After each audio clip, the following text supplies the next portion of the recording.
Grabar.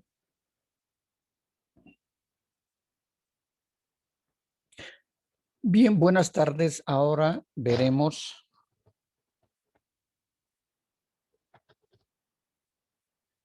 la tercera parte del tema número 8, que son los principios de planificación nacional y regional.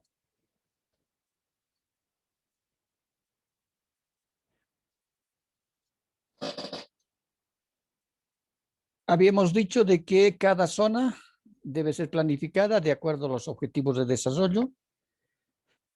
Hay diferentes tipos de zonas. Y estas zonas van a responder, decíamos, de acuerdo a la temática que aborda la escuela americana, que para la escuela americana no hay, en este caso, regiones turísticas, pero sí decíamos que para la corriente europea establece que una región puede tener uno o varios o diferentes tipos de atractivos turísticos. Nosotros habíamos visto que ya habíamos dividido y habíamos puesto como ejemplo zonas en base a la zonificación, en base a las características geográficas, y poníamos como ejemplo el caso de Bolivia, que está dividida en 3 zonas geográficas: la zona andina, la zona de los valles y la zona de las llanuras orientales. Asimismo, también decíamos que esta división geográfica también se puede realizar en los departamentos, ¿no? Para crear regiones turísticas, estas deben contar con atractivos turísticos, instalaciones de hospedaje, instalaciones para alimentos y bebidas, y lógicamente una red de transporte, tanto que sea interna dentro de la propia región, como también una red de transporte externa, ¿no? Si esta es la región que nosotros vamos a crear, entonces esta región, decíamos, va a tener atractivos turísticos,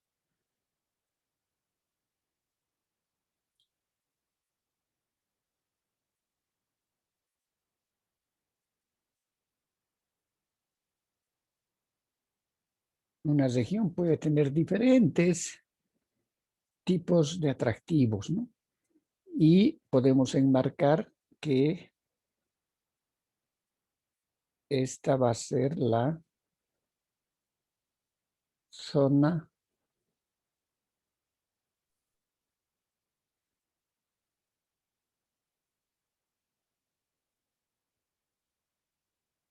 geográfica.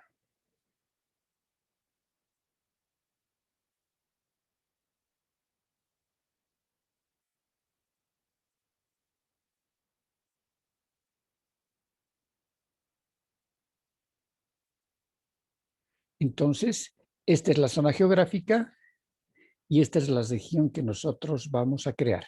Y decíamos, esta región en primera instancia debe contar con atractivos, sean naturales, sean culturales o sean atractivos especiales. Asimismo, deben tener instalaciones de hospedaje, donde puedan pernoctar los turistas, sea cualquiera que fuese la categoría. Pueden ser hoteles, hostales, pueden ser residenciales, pueden ser camping para montar carpas, no importa, pero tiene que haber necesariamente instalaciones de hospedaje. Además, decíamos que debe haber una red de transporte, ¿no? Asumimos de que para el caso nuestro, Bolivia y también muchos de los países latinoamericanos, siempre en estas regiones, ¿no? No toda la región va a ser eminentemente turística, pero van a haber centros poblados, ¿no? Y aquí estamos dibujando un centro poblado. Entonces decíamos que deben existir y deben estar unidas estos atractivos por una red de transporte. Entonces, esta red de transporte puede ser, en este caso, que sale de la población más próxima hacia los atractivos, pero tiene que haber una red de transporte que comunique a los atractivos entre sí y también a los atractivos, ¿no?, con las poblaciones locales, si éstas existieran. Además, decíamos que también tiene que haber una, dentro de la zona geográfica, ¿no?, y fundamentalmente en la región, tiene que haber un transporte que permita el desplazamiento y llegada hacia esta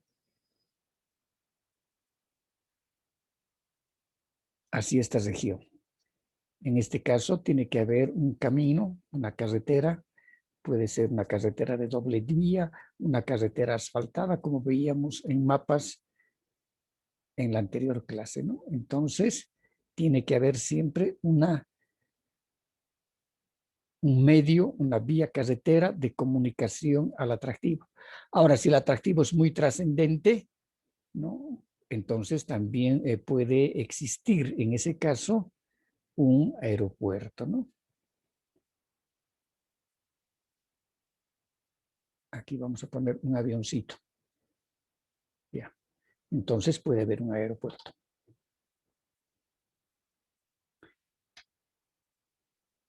Luego vamos a ver de que hay otras unidades geográficas y en este caso que se las denominan complejos turísticos.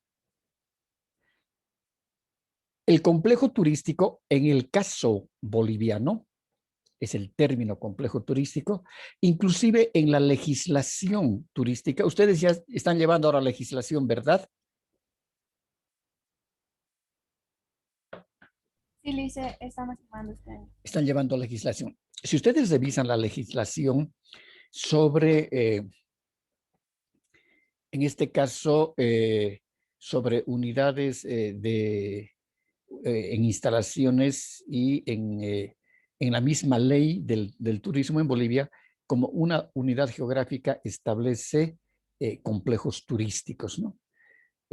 Inclusive un hotel puede ser un complejo turístico, basta que tenga uno, es decir, tenga servicios, varios servicios, independientemente del hospedaje. Pero ese término está mal utilizado. Hasta en Bolivia hemos utilizado mal el término en nuestras leyes, en nuestra ley. Y esto se arrastra ya desde hace unos 15 años atrás.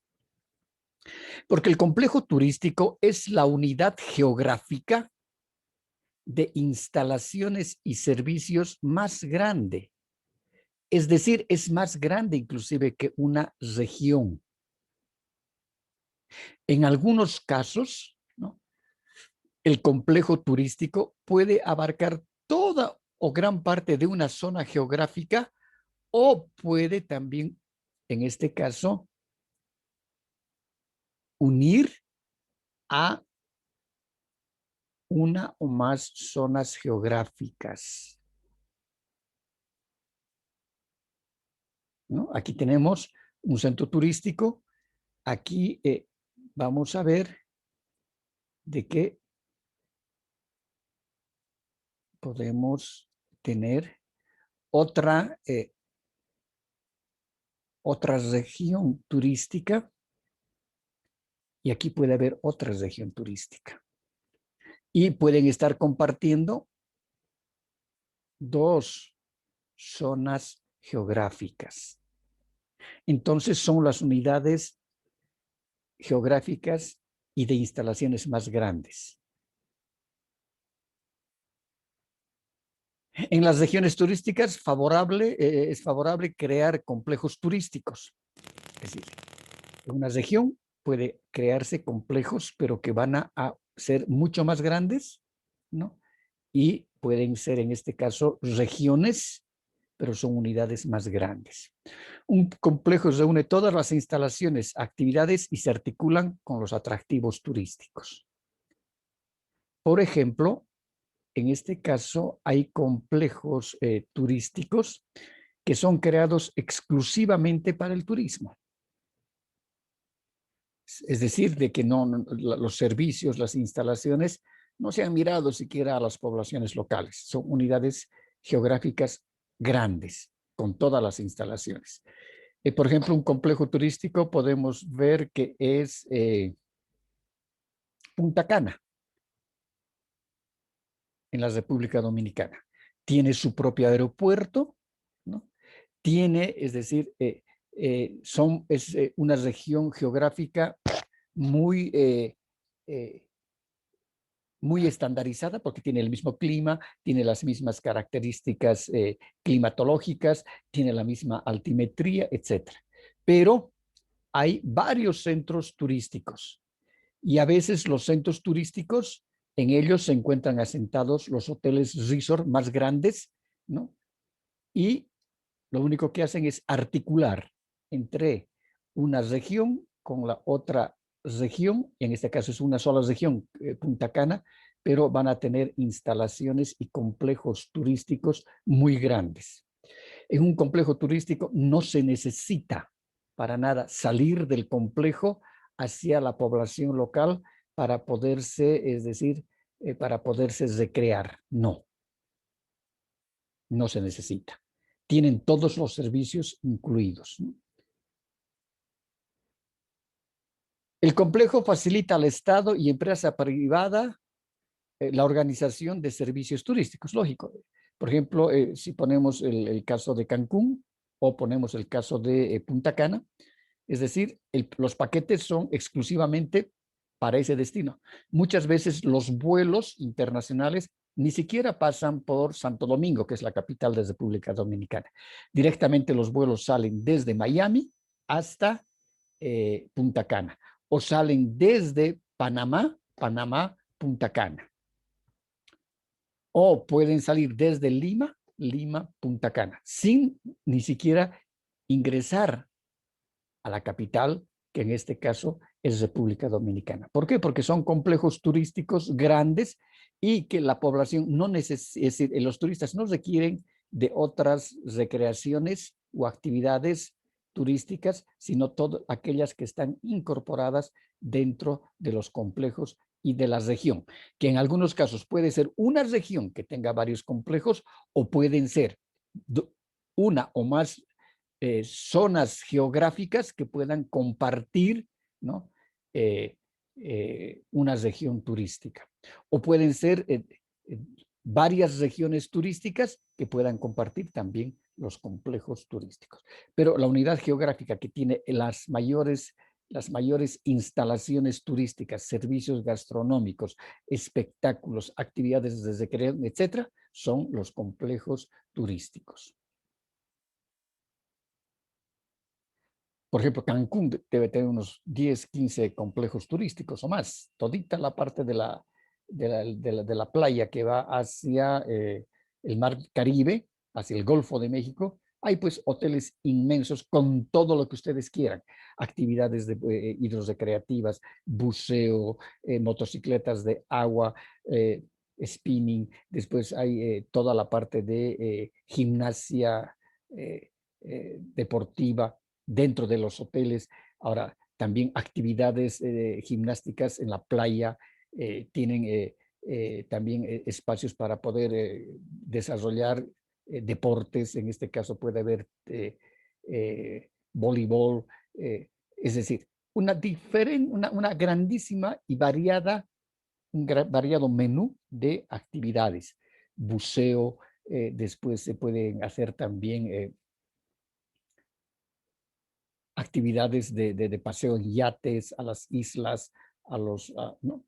Pero todo eso está incorporado dentro de un complejo turístico. ¿Alguna pregunta?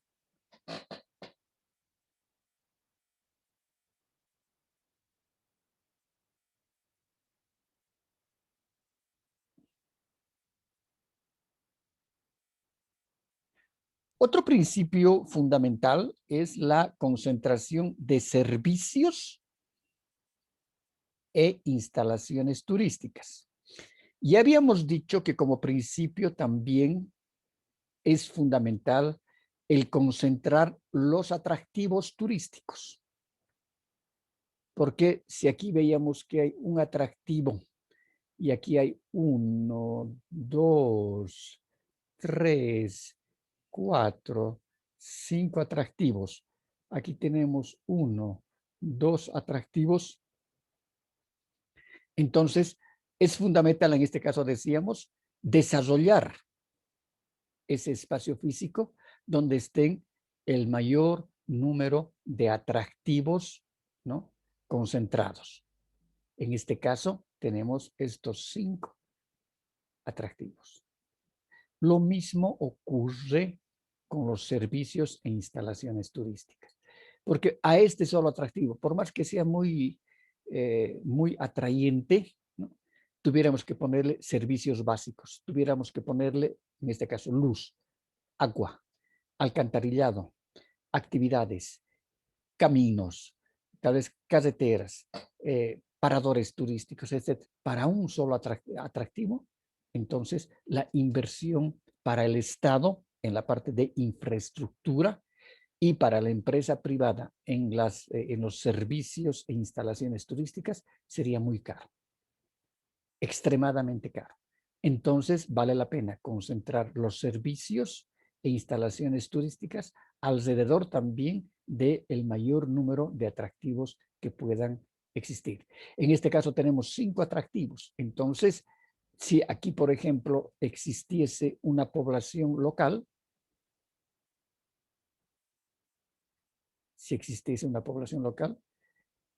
entonces, si esta población local estuviera desprovista de los servicios básicos, se puede crear entonces y se pueden crear los servicios de luz, agua, alcantarillado para el destino turístico. Aquí está toda la parte de la infraestructura turística. Aquí están todos los hotelitos, aquí están los restaurantes, no, todo está acá. Entonces, en este caso se van a crear todos esos servicios básicos para este destino turístico, pero también van a ser aprovechados para esa población local. O viceversa, tal vez ya existen ciertos servicios básicos, luz, agua para esta comunidad. Entonces, las instalaciones turísticas se van a aprovechar de estos servicios básicos y también de estas instalaciones turísticas para la actividad turística. Por eso dice, hay que concentrar en ciertas zonas las instalaciones y los servicios turísticos. Es contraria a la dispersión del desarrollo turístico, es decir, hay una técnica también de dispersión, ¿no? Si hay un solo atractivo, por ejemplo, que está demasiado saturado con muchos turistas, entonces hay que ver de desarrollar otros atractivos que estén algo alejados, ¿no? Y los turistas, en vez que vayan directamente acá, los grupos, pueden ir aquí grupos, pero otros grupos pueden ir por estos, si este es el atractivo principal, el 1, este es el 2 y este es el 3, tal vez algunos grupos van a tener que empezar a visitar el lugar 3 para recién visitar el lugar 2 y después el lugar 1. Y otros irán al lugar 1, después irán al lugar 2 y después irán al lugar 3, ¿no? Estamos desconcentrando. En cambio, para países como el nuestro, que son países pobres, países en vías de desarrollo, donde no tenemos ni siquiera buenas carreteras, no tenemos autopistas, nada, vale la pena concentrar. Eso significa concentrar servicios básicos, lo que decíamos, instalaciones, comunicaciones. Esto además va a servir,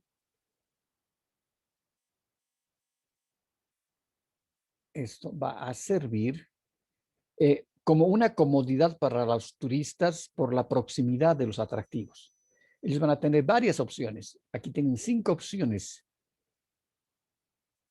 de visitar 5 atractivos. Y cada atractivo va a tener sus propias actividades.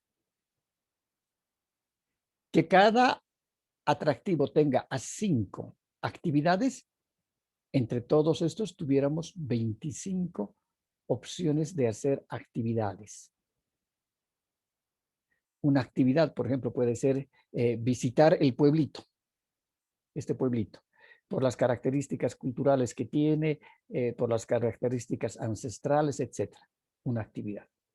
Tal vez haya actividades también desarrolladas para hacer caminata a caballo, caminatas pedestres por sendas turísticas, hacer ciclismo, hay un río para hacer kayak, pesca organizada, hacer camping, hacer picnic, observación de la fauna, observación de la flora, crear un orquidiario si el clima es extremadamente caliente. Es decir, imagínense de que cada atractivo creara solamente 5 actividades. Aquí tienen 25 actividades que están concentradas. Y la comunicación entre una y otra es muy fácil. No importa que inclusive si las distancias no son muy largas entre un atractivo y otro atractivo, pongamos que sean 3 kilómetros, 4 kilómetros, no hay ningún problema. Inclusive se pueden hasta los caminos empedrarlos para hacerlos más atrayentes, ¿no? Lo que teníamos nosotros hace unos 20 años en Cochabamba, ¿no? Muchos caminos, por ejemplo, el que iba desde Punata hasta Arani era un camino eminentemente empedrado. Había otro camino que iba desde el cruce de la laguna de la Angostura hasta Tarata, era empedrado. Y era muy bonito, totalmente atrayente, ¿no? Entonces, y eso tampoco creaba mucha contaminación en el aire, ¿no? Por el polvo, por la polución que levantan los vehículos.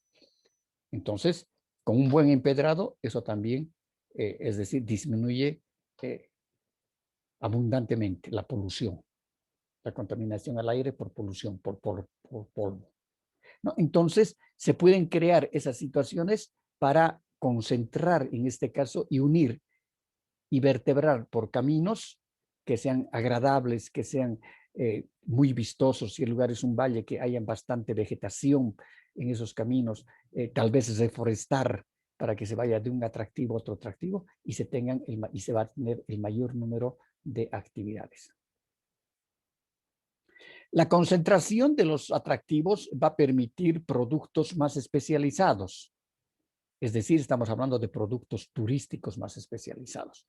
Si este destino, por ejemplo, es en bosques hiperhúmedos, como es el caso del trópico de Cochabamba, entonces se pueden hacer caminatas, se pueden hacer observación a las aves, se pueden hacer la observación a aves que están casi en extinción, se puede ir a visitar un orquidiario, se puede hacer la ruta de las orquídeas, se pueden hacer sendas ecoturísticas, se pueden hacer sendas con observatorios del paisaje turístico. Entonces, esos ya son productos más especializados. Los turistas que compren un destino con estas características, ¿no? Está comprando turismo eminentemente de naturaleza, o lo que llamamos, claro, turismo de naturaleza, que también hoy lo llaman ecoturismo, ¿no? Que va a ir a ver fundamentalmente naturaleza. Sí se puede mezclar también un poco, se puede combinar con si hay poblaciones lugareñas, entonces, y sabemos que hace 50, 80, 100 años estaban los yuquis, por ejemplo, en un sector de acá. Entonces hacer un rescate cultural de las artesanías, porque los yuquis tenían lanzas y flechas por 1000 años que habían utilizado ese tipo de instrumentos que les servía para la caza y les servía para la pesca, ¿no? Entonces se puede hacer rescate cultural de un pueblo, de una población que tenía sus raíces en culturas precolombinas. Entonces decimos que son los productos mucho más especializados y lógicamente que va a haber un mayor control ambiental. Por ejemplo, si hablamos de la basura, ¿cómo se va a hacer con la basura? ¿Qué tipo de basura? ¿Cómo se hace la clasificación de la basura? ¿Dónde se deposita la basura? ¿Dónde está el relleno sanitario?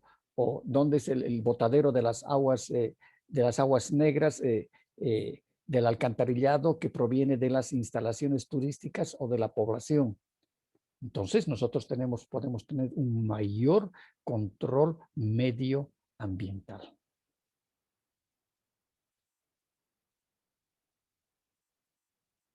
Ahora vamos a ver cuáles son los criterios para la selección de centros turísticos. Es decir, hemos visto región, hemos visto complejo, y los centros turísticos van a ser unidades geográficas más pequeñas.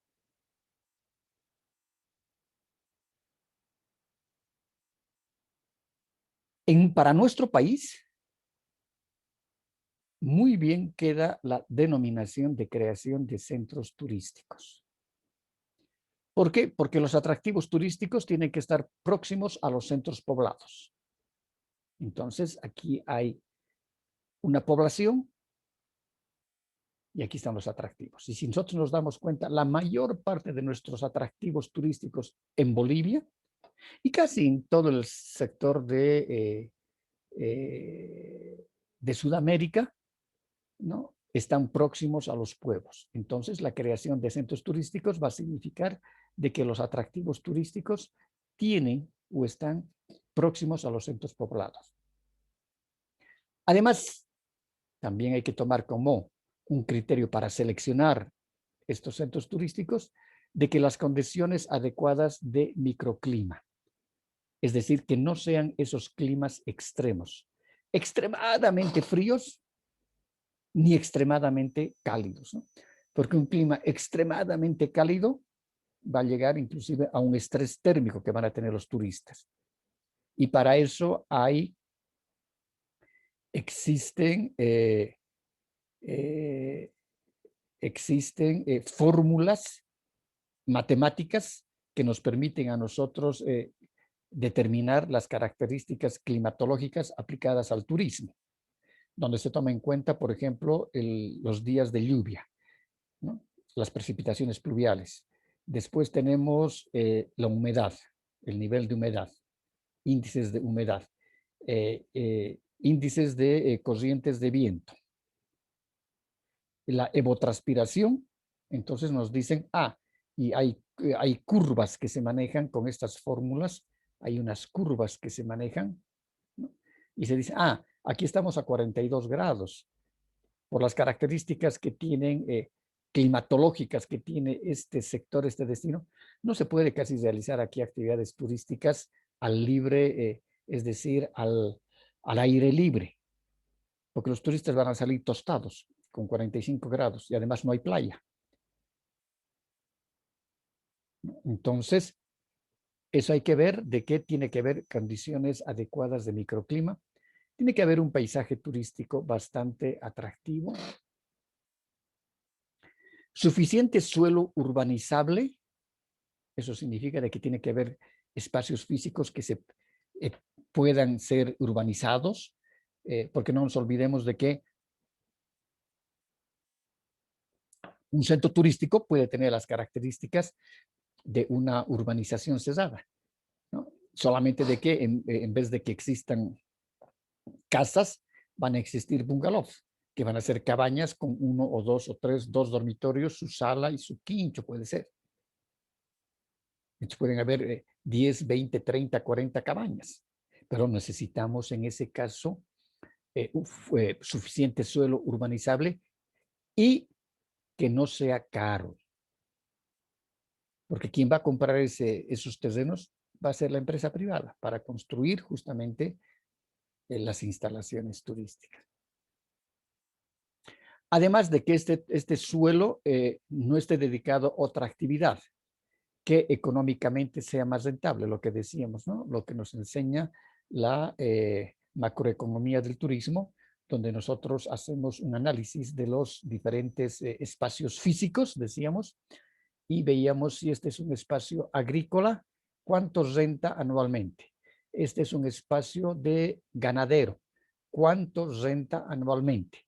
Y este es un espacio de pastoreo, cuánto renta anualmente. Y resulta, y decimos, si aquí hubiera un espacio en turismo dedicado a la actividad turística, va a rendir tanto de dinero. Entonces estamos haciendo un análisis espacial, macroeconómico espacial, de la rentabilidad del suelo. Y diremos, aquí el suelo que menos renta es el de pastoreo. Pues bien, una parte entonces de este perfectamente puede ser un espacio dedicado o para ser dedicado a la actividad turística, porque va a rentar más turismo que el de pastoreo. Luego, para la creación de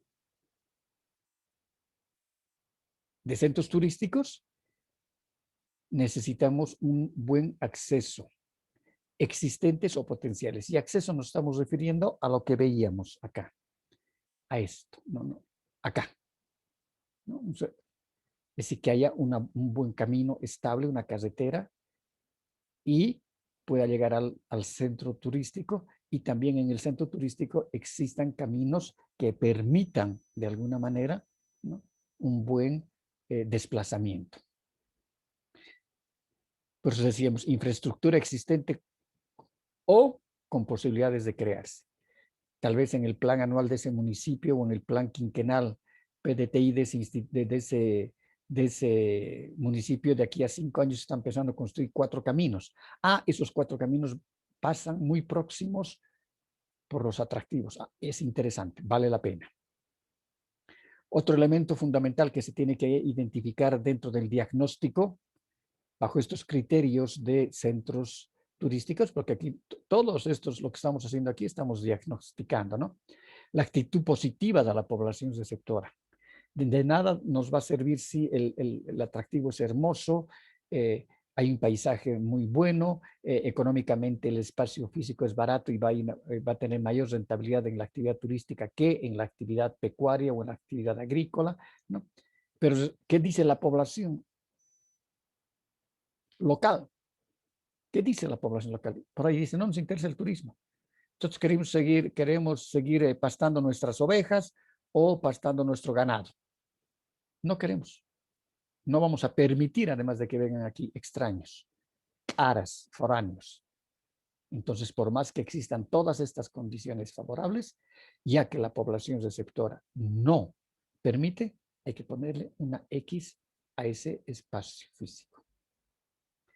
Otro elemento que hay que tomar en cuenta y identificar es la mano de obra disponible. Porque no nos olvidemos de que se van a construir las instalaciones y vamos a necesitar mano de obra disponible en la construcción. Mano de obra disponible cuando se presten los servicios. Vamos a necesitar guías, vamos a necesitar ayudantes de cocina, cocineros, meseras, bellboys, guías, personas que se dediquen a hacer el mantenimiento de las sendas ecoturísticas, de hacer el mantenimiento de las instalaciones, guías de sitio. Entonces hay que ver la mano de obra disponible con la cual se cuenta. Posibilidad de crear zonas tampones muy próximas al centro turístico. Es decir, lo que decíamos, si aquí está el centro turístico, aquí están sus atractivos, sus instalaciones, todo. Tal vez hay que crear zonas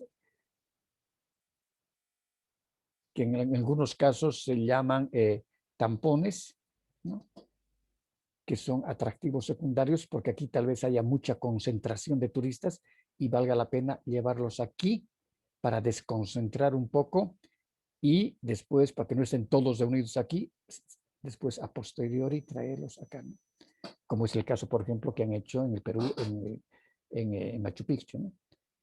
En mismo Cusco hay otros lugares con otras ruinas que se pueden visitar y muchos ya no quieren llegar a Machu Picchu, sino se quedan en Tambapanto, etcétera. Otros sectores donde sí hay también ruinas arqueológicas. Para para la creación de centros turísticos hay que ver que hay una red de transporte eficaz y eficiente, además de contar con uno o más puntos de entrada y salida. Importante contar con una red de transporte eficaz. Los circuitos turísticos deben evitar regresar por el mismo camino, ¿no?, que decíamos, a ver si vemos acá.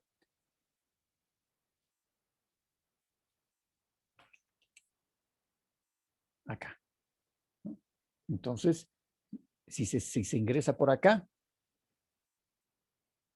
se hace un circuito para salir por acá. Y no hacer ir y venir, ir y venir, ir y venir. No es bueno eso. Crear itinerarios circulares, lo que decíamos, circuitos turísticos. Crear itinerarios alternativos como rutas turísticas, ¿no? Se puede hacer la ruta de la chicha, la ruta del, y hay la ruta del vino, se puede crear la ruta del durazno, se puede crear la ruta del maíz, se puede crear la ruta arqueológica en Misque, es decir, crear rutas que van a ser alternativas turísticas a esos atractivos turísticos. Una ruta que va a seguir un camino para ir a ver diferentes actividades. Y eso significa de que se puede combinar también con la parte del agroturismo. Y también para los destinos turísticos hay que seleccionar aquellos que tienen el mejor paisaje. Otro elemento fundamental, la multiutilización de la infraestructura. Se aplica sobre todos los niveles de planificación, sean nacional, local, municipal, etc. Es decir, de que las instalaciones no sean construidas única y exclusivamente para el turismo, sino para las poblaciones locales que estén próximas a los atractivos. Escalonamiento del desarrollo. Eso significa que organizar el plan de manera escalonada en periodos de tiempo. Es decir, y esto ya hemos repetido varias veces, en la primera fase de la ejecución del plan puede ser en 5 años. Y en esta fase de 5 años se van a ejecutar estos programas y proyectos. En la primera fase. En la segunda fase, que van a ser, en este caso, en los próximos 8 años, 5 y 3, 8, en la segunda fase, se ejecutarán estos programas y los proyectos. Las zonas turísticas y su infraestructura deben diseñarse para que se desarrollen comunidades separadas, pero integradas al todo. Lo que veíamos acá, ¿no? Bajo estas características. Son unidades que están integradas vía vías de comunicación, caminos, etcétera. Pero se puede ver el todo, todos los centros turísticos, los atractivos, etcétera, o solamente uno de ellos. ¿Preguntas?